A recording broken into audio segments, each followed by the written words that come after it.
மதுரை மாவட்டம் அழகர்கோவில் அருகே சுந்தராஜப்பட்டியில் தனியார் கல்லூரி பேருந்து சாலையோரம் இருந்த கடை மீது மோதிய விபத்தில் 4 பேர் படுகாயமடைந்த நிலையில் ஆம்புலன்ஸ் மூலமாக மருத்துவமனைக்கு அழைத்துச் செல்லப்பட்டனர். கூடுதல் விவரங்களை செய்தியாளர் பாலமுருகன் வழங்க நாம் கேட்கலாம். பாலமுருகன், இந்த விபத்துக்கான காரணம் என்ன? எப்போ இந்த விபத்து நடந்தது? நிச்சயமாக மதுரை மாவட்டம் அழகர்கோவில் பகுதியில் தனியார் MA BM இன்ஜினியரிங் கல்லூரி செயல்பட்டு வருகிறது. இங்கு 1000க்கும் மேற்பட்ட மாணவர்கள் பயின்று வருகிறார்கள். அங்கு படிக்கின்ற மாணவ மாணவிகளை கல்லூரி பேருந்தில் அழைத்து செல்வது வழக்கம்.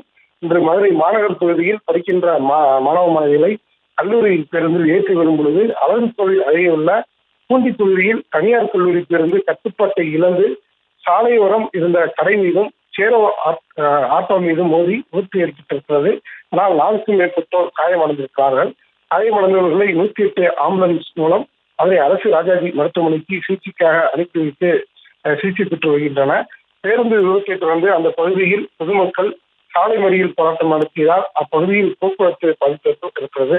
கல்லூரி பேருந்து எதிர் திசையில் சென்ற நிலையில் சேராட்டோ மீது மோதி சேராட்டோ ஓட்டுநர் படுகாயம் அடைந்திருக்கிறார். மேலும் சாலையோர கடையில் அமர்ந்திருந்த ஆறுமுகம் என்ற நபர் கால்கள் முழுவதுமாக உடைந்து உயிருக்கு ஆபத்தான நிலையில் மருத்துவமனையில் சிகிச்சை பெற்று வருகிறார். ஆனால் அப்பகுதியில் பரபரப்பு ஏற்பட்டிருக்கிறது. விவரங்களுக்கு நன்றி பாலமுருகன்.